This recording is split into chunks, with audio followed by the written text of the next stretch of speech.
Hello, Laura. Hello, Stephanie. Happy equinox, new moon, Aries season.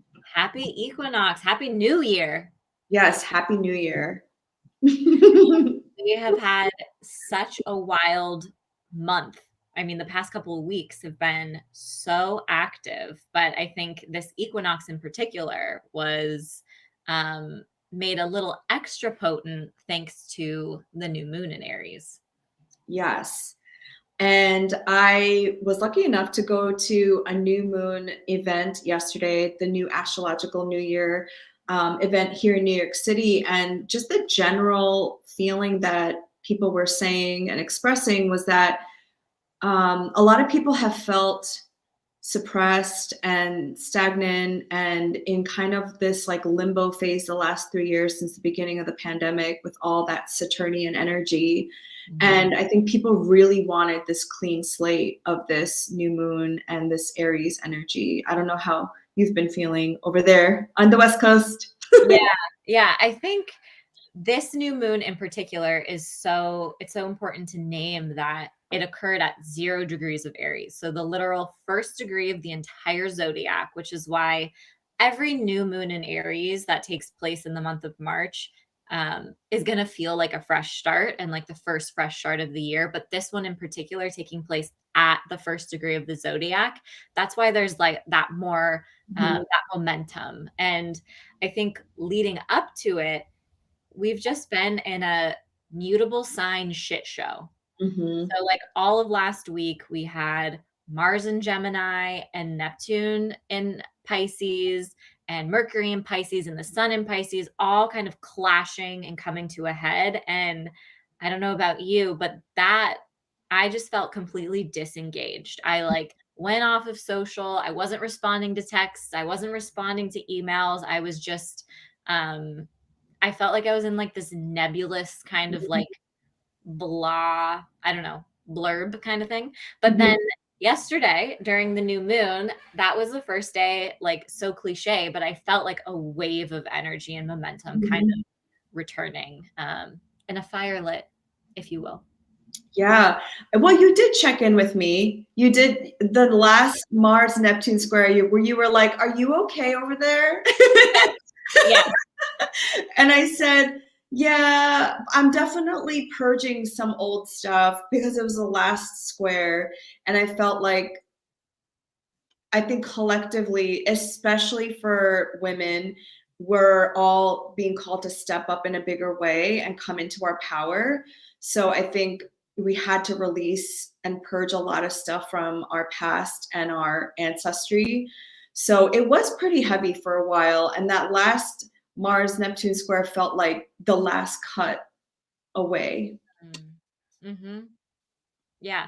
Um, I love what you posted on the Mars Neptune square about following your dreams and Mhm.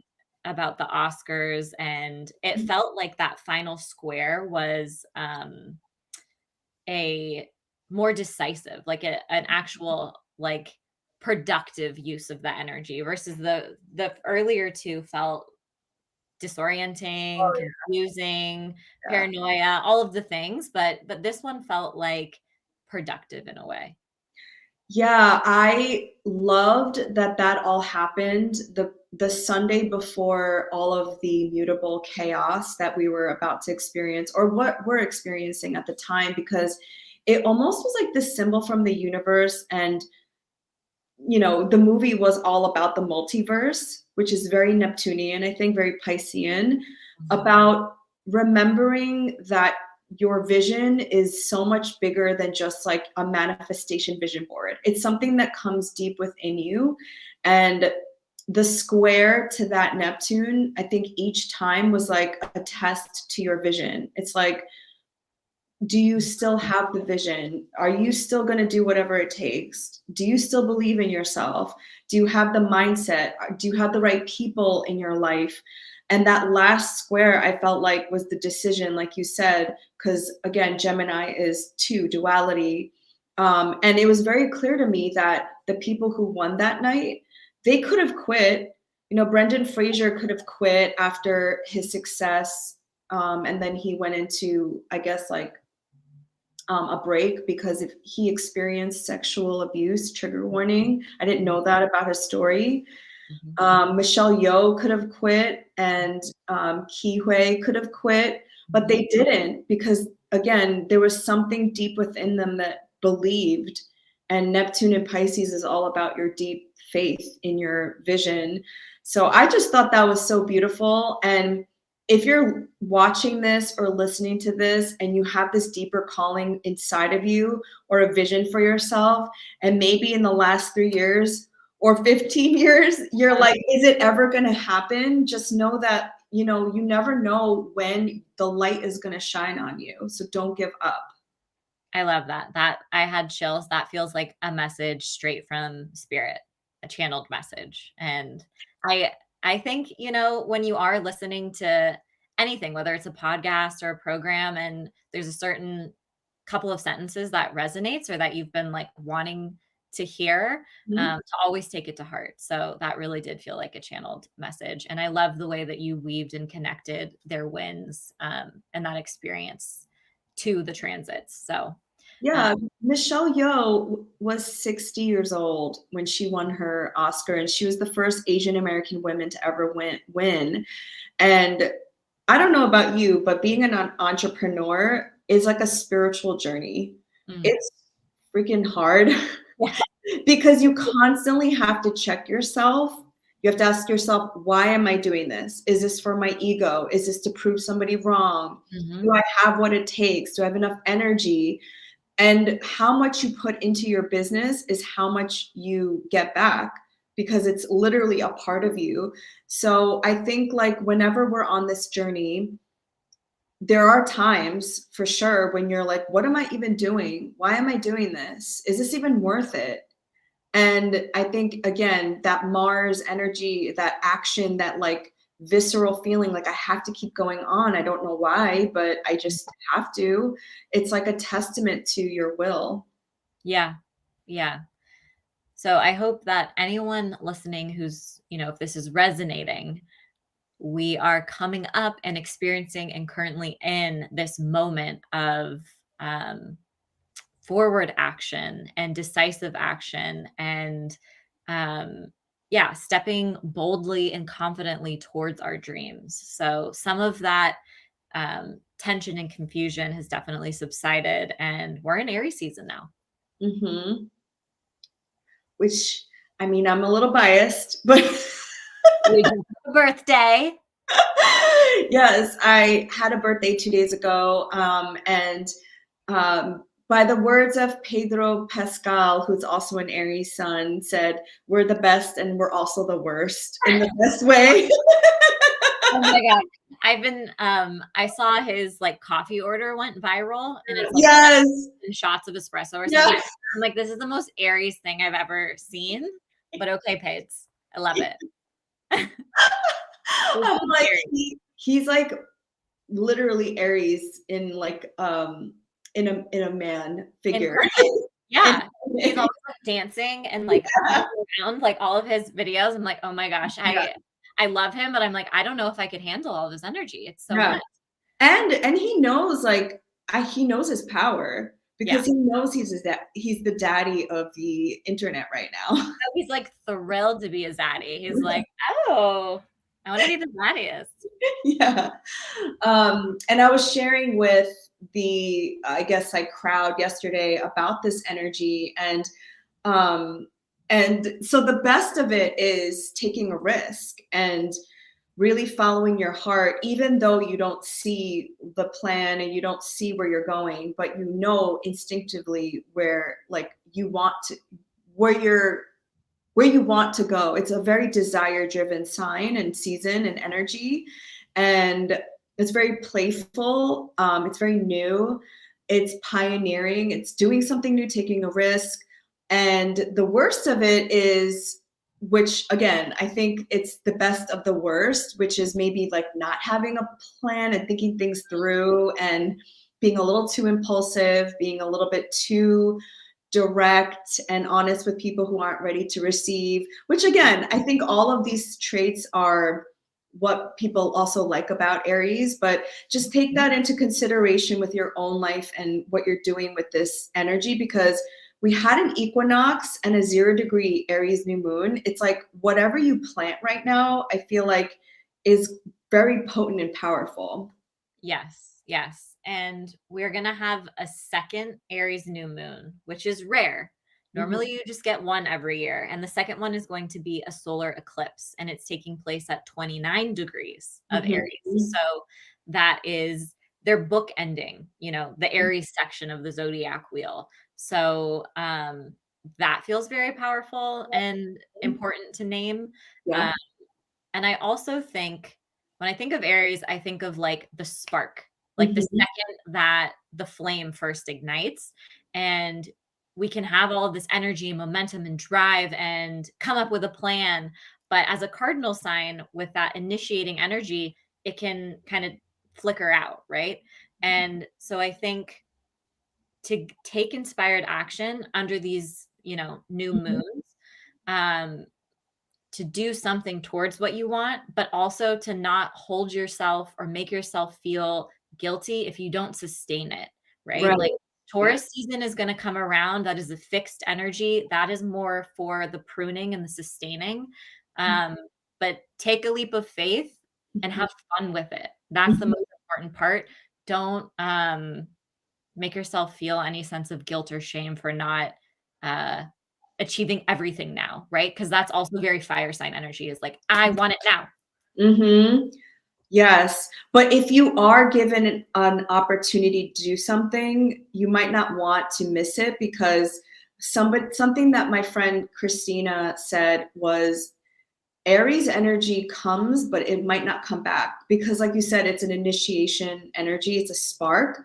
So like yesterday, I met friends who I've only met through online and never met in person. And it was like a very like spontaneous night, like let's go here, let's go here, let's go here. And I was kind of like, I'm just gonna go with this energy, because you never know how the stars will align. We're all together again at the same time. And it's that like Aries is like that kind of energy. It's like, okay, I'm gonna do it. And I'm not gonna think about the consequences of tomorrow. Yes. Yes. So it Unfortunately. is a beautiful season to follow your heart and take some risks. Yeah. But I also love that so many people are more aware of energy now, and like because so many people who have never been interested in astrology have been asking me like what is going on in the sky, right? Mm, Because there we know, understanding astrology and studying astrology, that all of this change is happening at once, like mhm. bam bam bam, Pluto, Saturn, Mars, the sun. But people who don't know astrology, they can just feel like something is happening, and I love that, because more people are becoming curious of like what's happening. And so I don't know where you want to start. Do you want to start with Saturn, Pluto, Mars? Oof. Yeah, I just want to have one comment off what you said because it made me think of like just Q1 if you think of Mhm. like March, January through March. January was full of all these retrogrades, right? So Right. like I Right. had a lot of people who aren't interested or don't believe in astrology or study astrology asking me like what the hell is going on, Mhm. especially in January. And I was like, okay, well, like everyone and their mom is retrograde right now. So that's why we're not moving forward on so many things. And then if you think about it, in February, Aquarius season, you had a lot of the inner planets meeting with Saturn, and Right. Saturn slows shit down. Right. It's different than retrograde energy, but Saturn is like a block, it's limitations, it's responsibilities, and like, ugh, So we've True. had a lot of that heavier, Mhm. delayed, no Yeah. energy. Um, up until recently. But then when Pisces season started, we Mhm. had a mutable mess, like we just, unpacked a little bit. So the sky has been challenging, I would say, for Mhm. the first 3 months of the year. And not only that, but perfect segue into what we're going to talk about. We're having some huge changes this week. So tomorrow, Pluto enters Aquarius for the first time since 1777. I I definitely all day I have just felt pressure physically, somatically in Really? my body. And Hmm. it's not tied to I can't name it. I don't know what it is, but I feel it somatically in my body.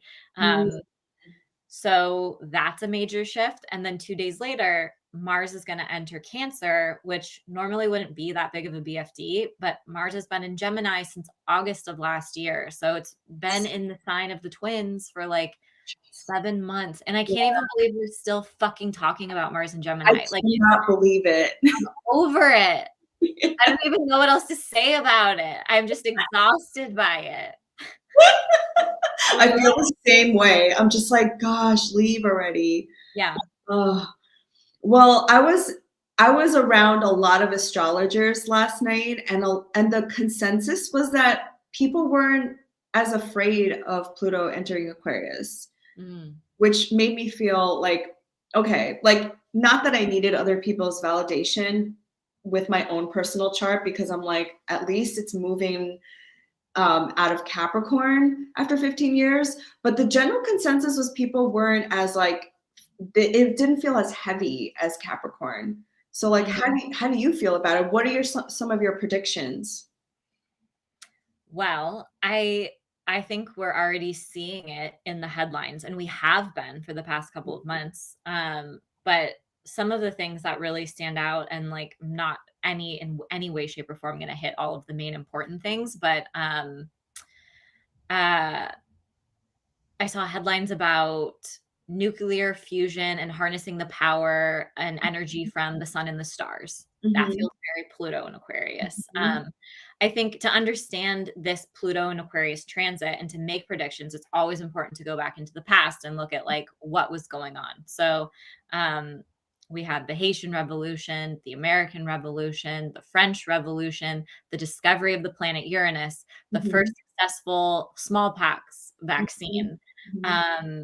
So major advancements, I think, with science, space exploration, and something recently that's really stood out is on TikTok. I was looking at the streets of somewhere in, I don't know if it's Paris or somewhere in France, but on fire. There's a bunch of people on Hmm. strikes, and Hmm. it felt very French Revolution-y, you know?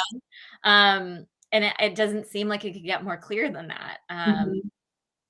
I think big tech is going to be seeing a lot of changes that impact on our personal psychology, our relationships, versus like our parasocial relationships and our world that we cultivate online and who we are, I don't know, our avatar or who we are, right? Like online versus like living in the real world. There's going to be some crazy big shift between that. Hmm. I saw they made or a mouse from 2 males, I believe, 2 male mice, made a Really? baby mouse, Wow. and so that, changes with, just conception all around, even, like, in every form. I think that is gonna be something big too. Uh, Hmm. aliens, please, we're here for you. I'm so ready. I mean, I feel like we already know. Those of us who've known, it's like, come on, what else do you need to know as proof? Yeah, yeah, but yeah, I mean, that's a lot. What about you? It's wild out here. You know well, I want to say this thing first about the alien thing. So, forever since I was like a little girl, um, I knew that aliens were real because I've seen them and I've seen their crafts here in the Hudson Valley. And the Hudson Valley is like the third most active place for UFOs and New York in general. So I've seen them. So I'm like, of course. Mhm. And then just the last couple of years, when I started understanding like timelines and how time isn't real, I Mhm. was like, oh, this might have come through like a download or meditation. I was like, the aliens, some of them are just us from the future. Like they're Yes. sending like spacecrafts to study what happened in this century to understand like what's happening in the future, which Mhm. if we're doing that, things might not have gone the way we wanted it to. And so maybe we're trying to change this timeline. And I just watched this TikTok video because there was a bunch of UFOs that were just recently shot down by the US military that they just all of a sudden were like, oh, there's nothing, right? Yeah. Yeah, Find them, right? They're like, all of a sudden they were just gone. And Steven Spielberg said, I shit you not, he said, it's probably us in the future trying to study what's going on now. And he was the man that created ET. So I feel like a lot of us who are in tune, we know that something is happening right now, but it's us in the future. Yeah. I've been Yeah. watching a lot of space documentaries and Mhm. universe documentaries on Netflix, and scientists even talk about how, yeah, like time isn't real, that there could be multiple Earths, that there could be multiple Mhm.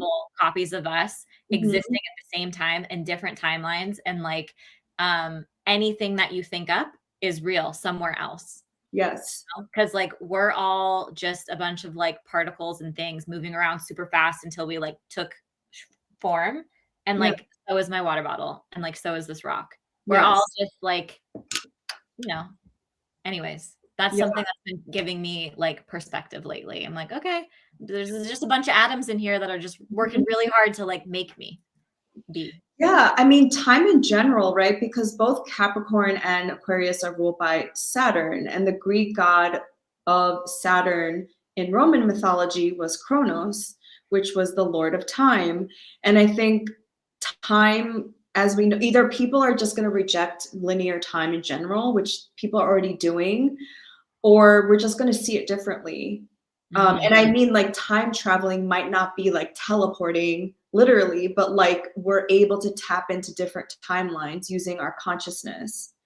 Did you want to say something? Yeah, well, and with the James Webb telescope, like Yes. we're going to be able to see Mhm. that, you know? Yes. And what's crazy about that, what made me think about all of this is the images that we're seeing were sent 200 million years ago. So like that image that's like arriving today took 250 million years to get to us. So somebody from this timeline had to create that telescope to like take that picture, like Yeah. you're just like, Yeah. what? Yeah. Yeah. It gives me a headache to think about. So if somebody was to take a photo now from wherever that image was from, what they would see was like not us on this earth. Right. Like if you think about that, it just, again, time is not what we think it is. What Adama said, from Lilith Astrology, she said that she believes they're gonna prove astrology. Like scientifically, she believes that it's going to be proven. And I'm like, but do they really need any more proof? Like this is like an ancient practice, but she says that she believes that it's going to be proven, like a proven science in time, which I think is interesting. Ooh, that's fascinating. Yeah. I personally think that with Pluto and Aquarius, I think, and we've seen it already, they're trying to ban TikTok. So like all of the stuff that we experienced in the banking industry from 2008, I think is going to happen in tech. I think all the technocrats and like the Mark Zuckerbergs and all of them, I think they're going to want to gain more power. So they're going to try to restrict and control. But then the people, Aquarius, I think we're gonna like revolt and we're gonna like fight back. And I think a lot more people are gonna start their own businesses, become entrepreneurs because they're gonna reject the rigidity of capitalism and corporate structure. And I think Aquarius in general is all about truth and authenticity. So I think a lot of people are going to create businesses based on what they want to do and what their authentic self is, which is then going to change the landscape of our economy and like commerce in general. Hopefully, these are my like utopian dreams of what could be. Obviously, there are dystopian ramifications of Pluto and Aquarius, like not being you know, as embodied, not being in your body, being in this AI world. But I think honestly, our consciousness is rising to a point where I think there's enough of us awakened, quote unquote, that I think we would prevent some of those more malefic things to happen. I hope so. Again, I'm super optimistic. Yeah. I you know what's interesting about social media is in the past like week or so, so as we're approaching this transit, this is the first time I've ever felt like serious resistance to any type of social media. Like opening the app and Mhm, just being like exhausted. I'm like, I don't, mhm, and not, you know, not really laughing, not finding stuff that is, yeah, just feeling like a resistance towards it. And mhm, that is new for me because I have a Leo stellium and I love being seen. I love mhm. posting. I love being on social media. But um, yeah, I don't know. I feel some kind of deeper shift, and that feels very like Pluto and Aquarius, because Aquarius is technology as well. And I think that Right. and community, right? And what is social media other than like the way that we connect with our communities online? Yeah, and it's opposing you. Yeah, it So is. I think like this is why it's important to understand your own chart, because I think having that oppose you yourself, which is like the sun and radiance and joy, right? I think that's a different relationship to somebody who maybe has like a sextile or like a trine, right? Where it's like they can gain more power through communication and through like Aquarian topics. Or feel more ease maybe engaging in that type of activity, whereas like I'm really like battling it in some way. Mhm. Not that I'm going to give it up, of course. I don't think that's possible, but like, Yeah. you know, struggling with it in some way. Yeah. So if you have a lot of air placements, this will be great for you because it'll either sextile or trine, or sorry, fire placements, air and fire. And this might be a time where you just like completely transform the way you communicate, the way you show up, the way you make money, depending on where this is in your chart. And the people that you're connected to, like you might find powerful support in Mhm. new areas of your life. Um, and if you are a Taurus, Leo, Scorpio, or Aquarius, Mhm. you will have probably the most interesting um, time with this transit. There will be ups and downs for sure, but it will, you know, have the most like transformational effect. And especially if you were born the first couple of days into your season, you have Mhm. an early degree placement, you know, 0 to 2 degrees, I would say, you're probably going to feel that ingress, that shift right away. Or just not full blown because Pluto takes 20 years to move through this sign and it's going to be like an unfolding of a story for sure, but you'll start to feel some shock waves. Oh yeah, my sister has she's coming onto her Pluto square. She has Pluto and Scorpio at I think 0 degrees, and she's already feeling it. And I'm like, oh, just go Mhm. through that too. Oof, oof. Yeah, and the cardinal signs are like, have fun with Pluto Yes. for a little bit at least. Little, he'll be back. Yeah, he'll be back for a little bit. But I do find it interesting though, because I feel like it won't be as for the fixed signs, at least you won't have Saturn squaring the other because I feel like the Venus in Taurus right now has been a little bit of a Debbie Downer with its square to Saturn, and this is the first time that it's not square Saturn. So I'm, again, trying to look at the bright side of things because Saturn has moved into Pisces now. So I feel like this is the first like real Venus in Taurus. This Venus in Taurus, that ingress I felt on that day, and it felt so lovely. I demanded that Joey and I go on a date, and we went rock climbing, which is like so random. Mhm. And Mhm. was so difficult for my SpongeBob arms. Like, but yeah, I felt it, you know, it was like that romance. Let's do something fun, that playful kind of energy. Mm-hmm. Yeah, it was I don't remember exactly when it ingressed, but my sister and I went to get facials, and then she treated me to this 12-course omakase, and I was like, this cannot be more Venus and Taurus. Like Mm. facials and eating delicious food. Yes, yes. It So was just, that is like the sweetest, I would say that's the sweetest thing happening in the sky right now is Venus and Taurus. yeah. But Venus is about to meet up with Uranus. Mm-hmm.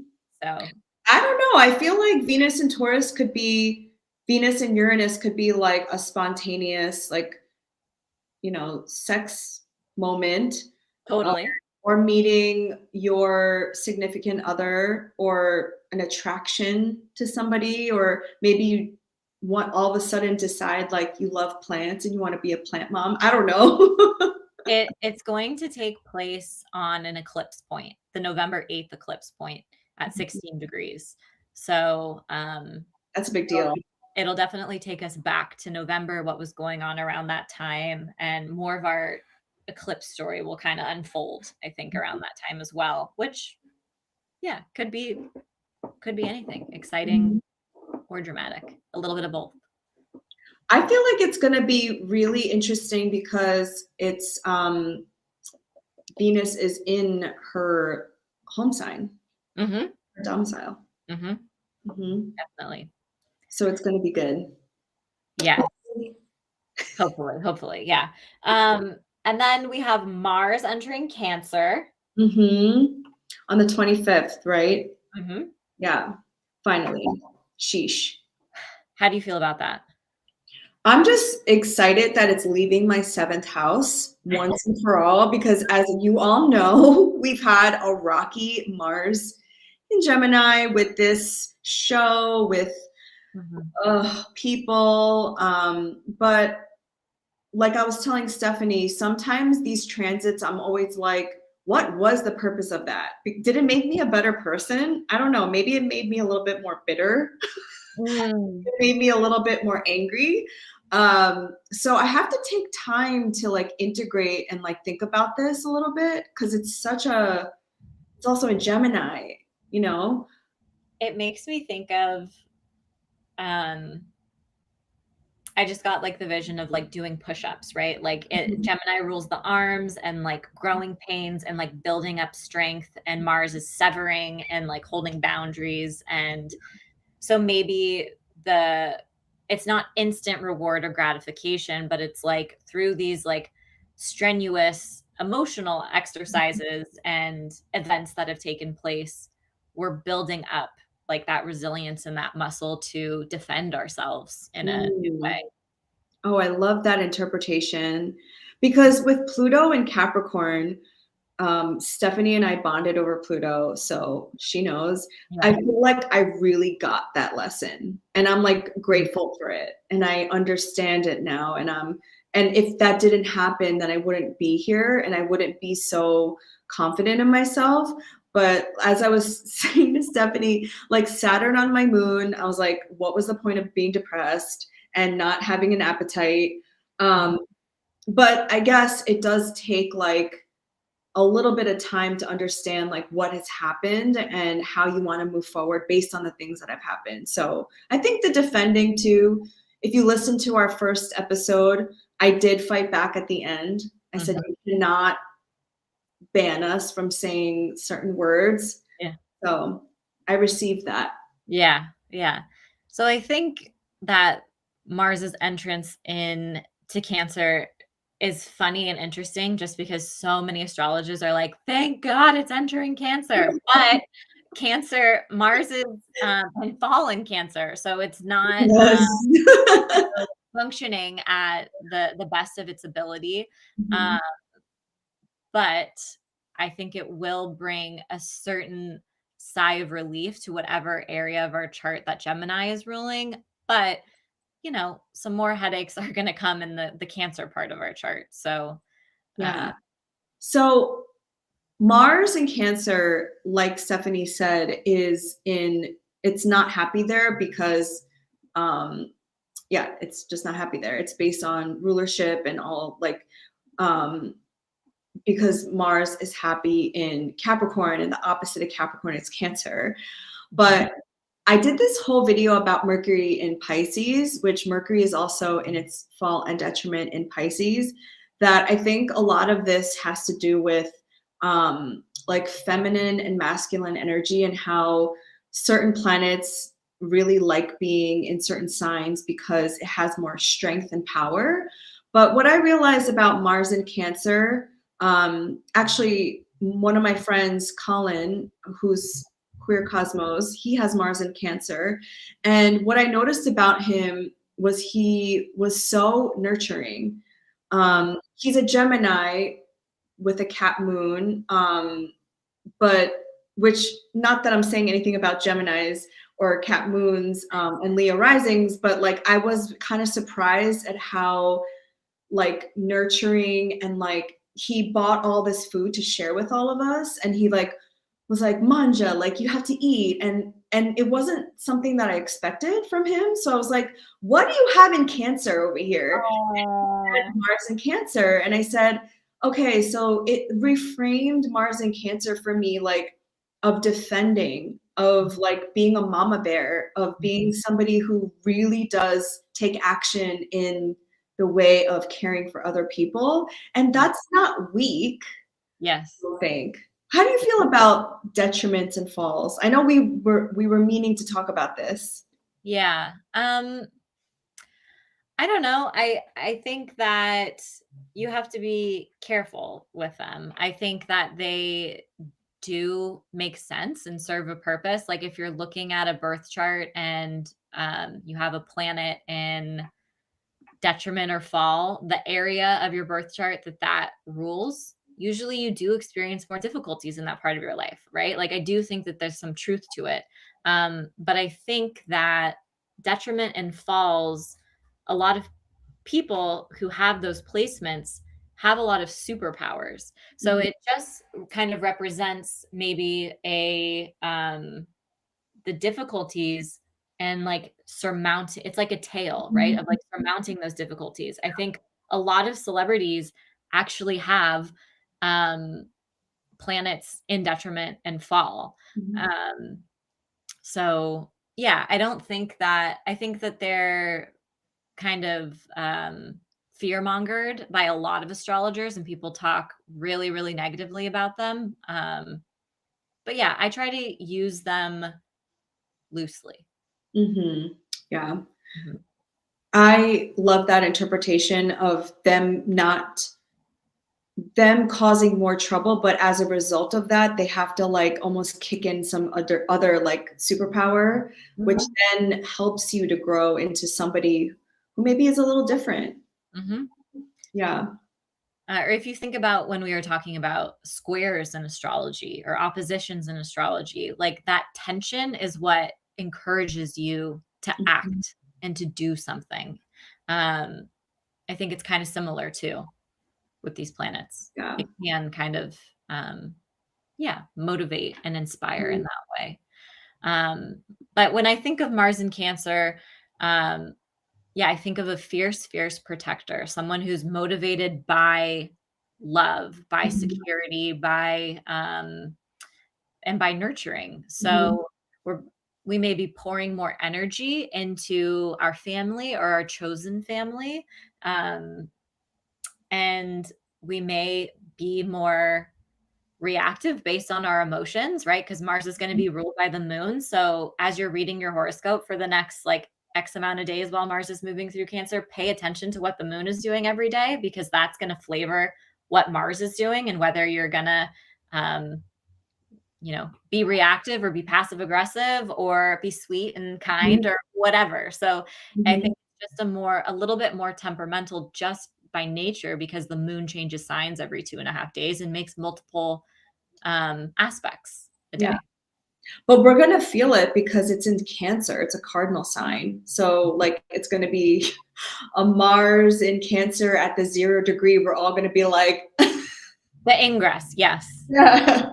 And I also just looked, Mars is in the bounds of Mars for the first 8 degrees of its stay. So like it has a little bit of boost there Mhm. in ancient astrology. So it does have Mhm.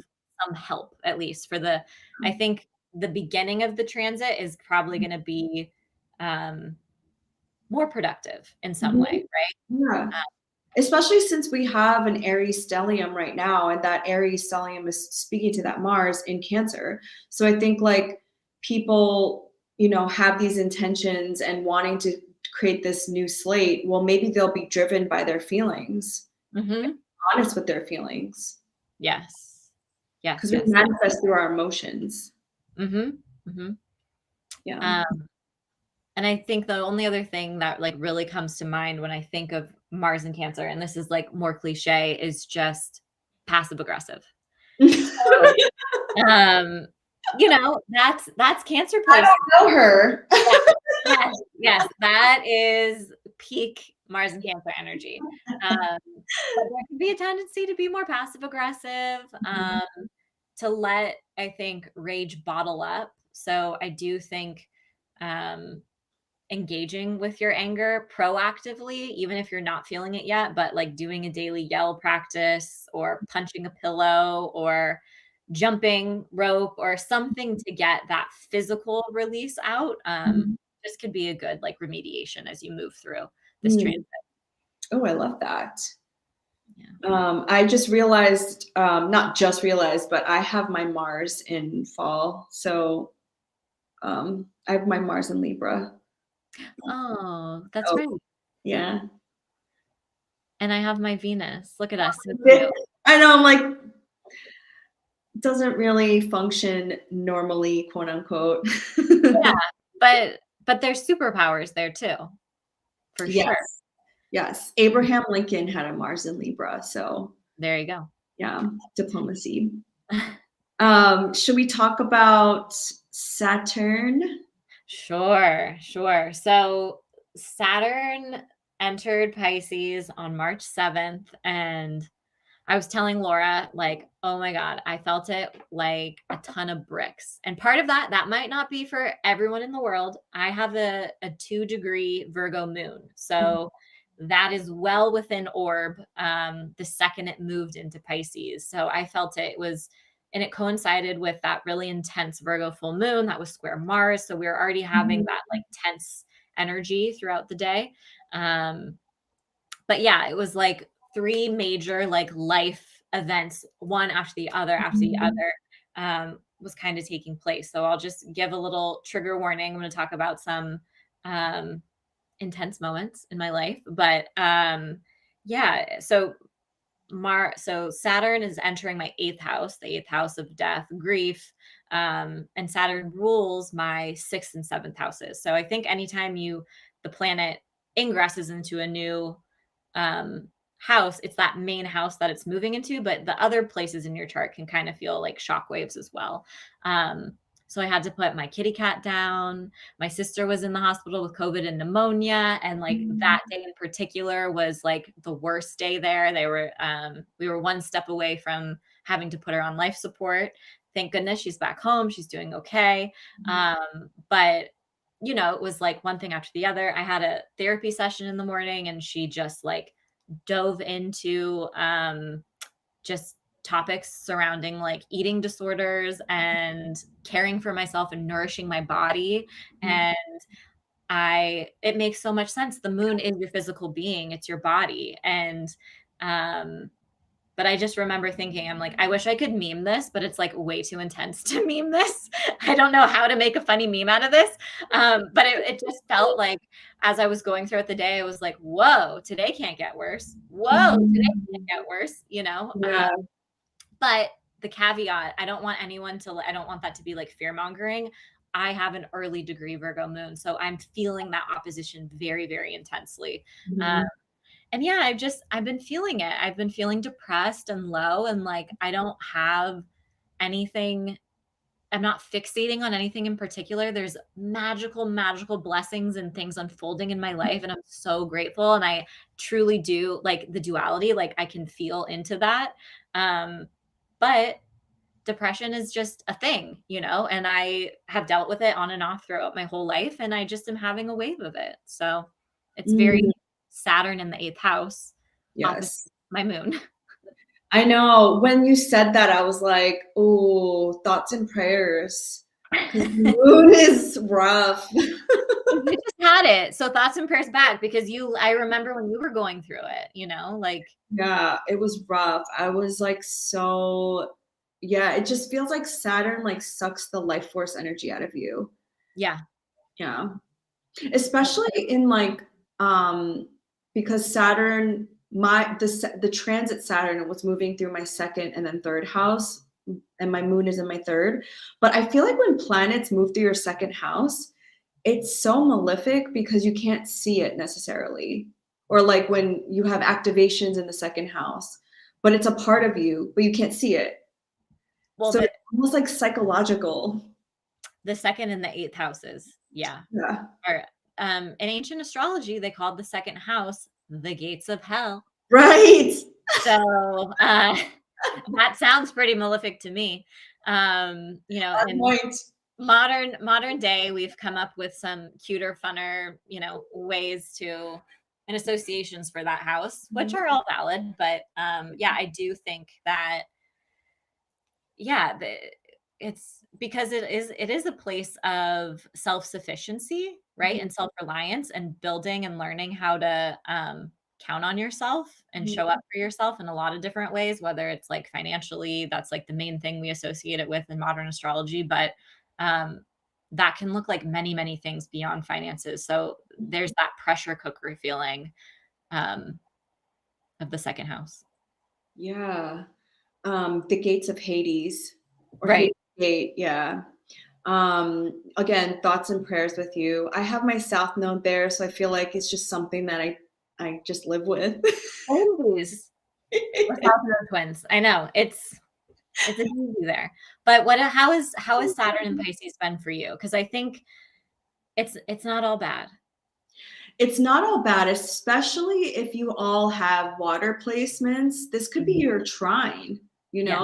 or earth placements. This could be like, so Saturn can like literally be the thing that you've been waiting for. So again, not this is not all bad for everybody, but even before Saturn moved into my fourth house, whole sign house, Mhm. sorry, am I starting drama? Um, I was like, I need to leave. Like, I need to leave my home, but like to a foreign land, possibly, Mm. because Pisces is ruled by Jupiter. Jupiter's in my 12th house, and that's the house of foreign lands. And I don't know, I was like, I need to just go somewhere or I need to leave. And the feeling is very strong now, even like, and the one thing I want to say, it's also colored by the fact that Neptune has been in my fourth house since 2011. So I haven't had like my own home like for a long period of time since like before 2010, because Mm. I literally moved like 6 times between those Wow. years because Neptune is very like foggy. It's like, where's my home, where's my dream home? Mm. And I was talking to a lot of people yesterday who are kind of in a similar situation as me, and not that they have the same placements, but they're like, yeah, I think I'm just gonna like live out of my suitcase. Like I'm gonna maybe be in Rome for 5 months, or our friend Adama is moving to Miami and doing Mm. the snowbird thing, which is like living half the time in Miami, half the time in New York.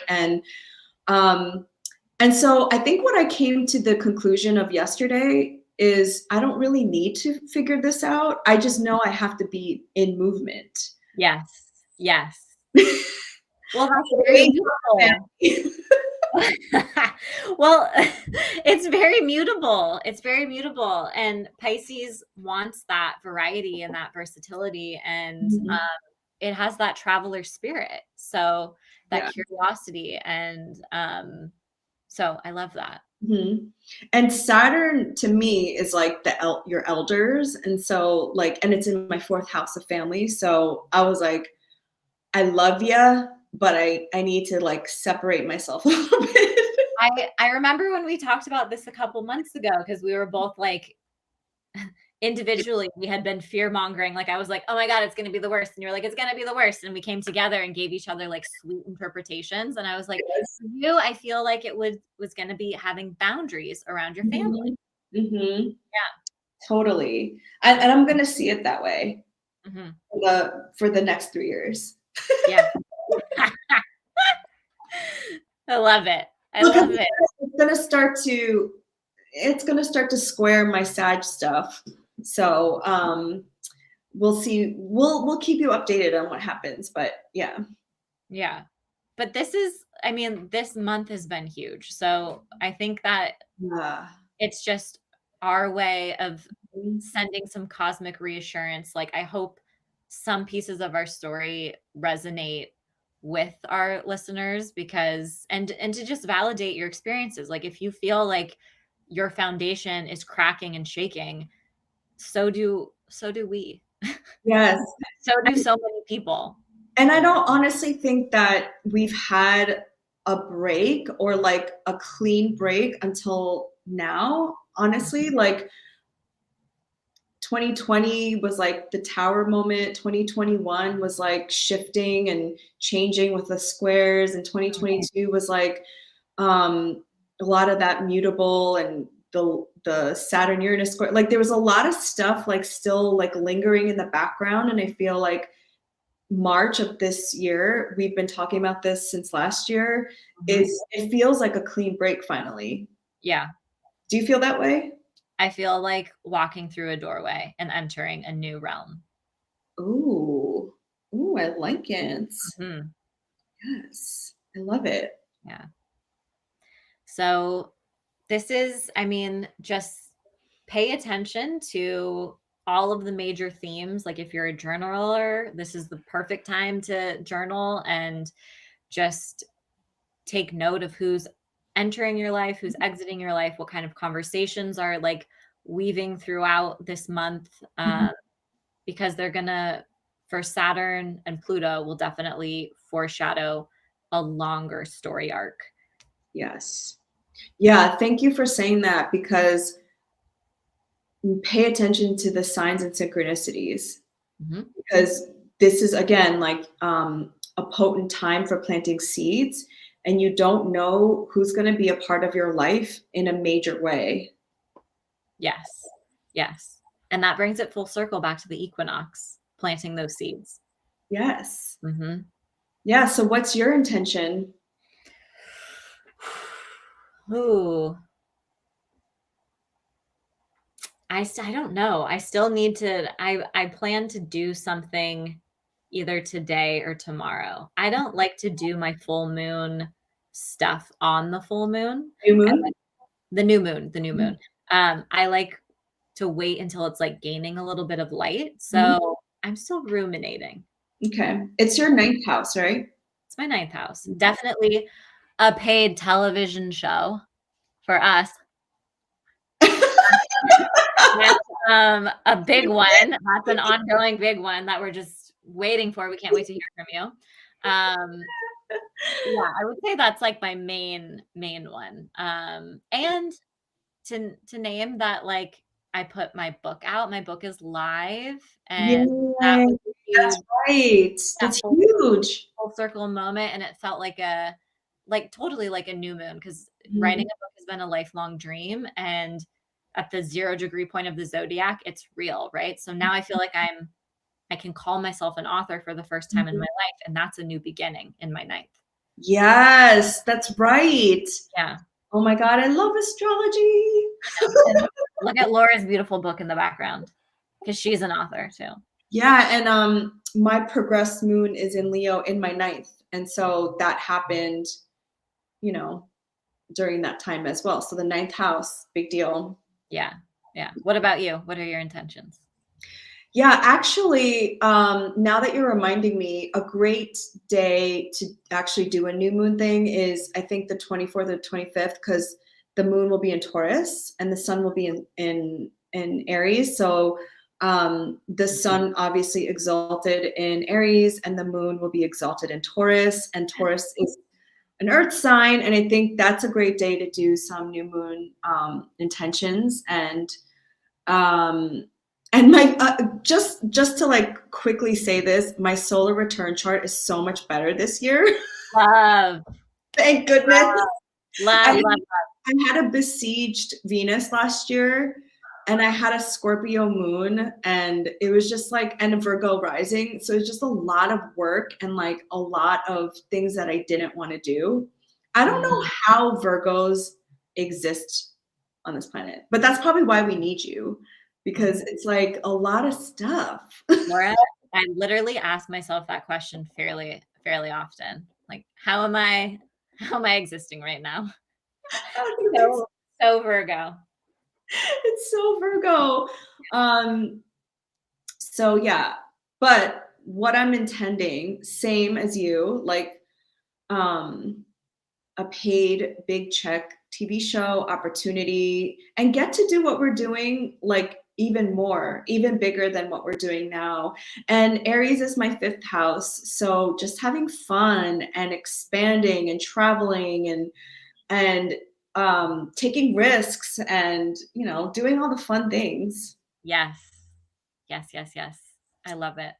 I love it so much. And just, I looked at my little astro calendar. The 24th is a perfect day to do it, because not only will the sun be in Aries and the moon will be in Taurus, but the moon will be meeting with Venus in the early hours. Whoa. So the Venus is in domicile. It's just, everything's lining up really sweet. So I would say end of day on the 23rd or very early on the 24th are some good times. That's juicy.